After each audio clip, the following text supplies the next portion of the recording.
ഒരു ദിവസം കൂടി ജീവിക്കാൻ കിട്ടുന്ന ആ ഒരു അവസരത്തെ ശരിതെറ്റുകൾക്കിടയിൽ ശ്വാസം മുട്ടിക്കുന്ന ഒരുപാട് മനുഷ്യരുണ്ട് നമുക്ക് ചുറ്റും. ചിലർ ഓടി വരാറുണ്ട്, എൻ്റെ ഭാഗത്തെ തെറ്റുകൊണ്ടാണ് ഇങ്ങനെ സംഭവിച്ചത്, ഇത് ശരി തന്നെയാണോ, ഞാൻ ഇത് ചെയ്താൽ മറ്റുള്ളവർ എന്ത് വിചാരിക്കും? മറ്റുള്ളവർ എന്ത് വിചാരിച്ചോട്ടെ, നിങ്ങൾ ചെയ്യുന്ന ഒരു പ്രവൃത്തി നിങ്ങൾ ഇഷ്ടത്തോടു കൂടിയിട്ടാണ് ചെയ്യുന്നത്. അത് മറ്റൊരാൾക്ക് തെറ്റായി തോന്നിയാലും അതിലെന്താണ്, അത് നിങ്ങളുടെ ശരിയാണ്. എല്ലാവർക്കും ശരിയായ ഒരു കാര്യം നമുക്ക് ചെയ്യാൻ സാധിക്കുമോ? എല്ലായ്പ്പോഴും നാം ചെയ്യുന്ന പ്രവൃത്തികൾ തെറ്റായി പോകുമെന്ന് നിങ്ങൾ കരുതുന്നുണ്ടോ?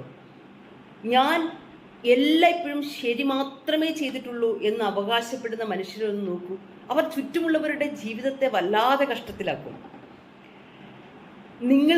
നിങ്ങൾക്ക് ചുറ്റുമുള്ളവർക്കും നല്ലത് വരണമെന്ന് ആഗ്രഹിച്ച് നല്ല ഉദ്ദേശശുദ്ധിയോടെ ഒരു പ്രവൃത്തി ചെയ്യുകയാണെങ്കിൽ അത് നിങ്ങളുടെ ശരിയാണ്. മറ്റൊരാൾക്കും ബുദ്ധിമുട്ടുണ്ടാക്കരുതെന്ന് ആഗ്രഹിച്ച് നാം നമ്മുടെ പ്രവൃത്തി പഥത്തിൽ മുന്നേറുമ്പോൾ അത് നമ്മുടെ ശരിയാണ്. ശരി തെറ്റുകൾ ആൾക്കാരുടെ വാക്കുകളെ അനുസരിച്ചിട്ടല്ല, നിങ്ങളുടെ മനോഭാവത്തെയും നിങ്ങളുടെ പൂർണ്ണമായ ഇൻവോൾവ്മെൻറ്റിനെയും നിങ്ങളുടെ ഇഷ്ടത്തെയും അനുസരിച്ചിട്ടാണ്. ശരി തെറ്റ് എന്ന് തിരിക്കാതെ ഞാൻ ഇഷ്ടത്തോടെ ചെയ്യുന്ന, പൂർണ്ണമായ കമ്മിറ്റ്മെൻറ്റോട് കൂടി ചെയ്യുന്ന എൻ്റെ പ്രവൃത്തി, എൻ്റെ തൊഴിൽ, ഇങ്ങനെ നമ്മൾ ഓരോന്നിനെയും കാണുമ്പോൾ ജീവിതം കുറച്ചുകൂടി പ്രകാശമുള്ളതായിട്ട് മനോഹരമായിട്ടിരിക്കുന്നത് നമുക്ക് കാണാൻ പറ്റും.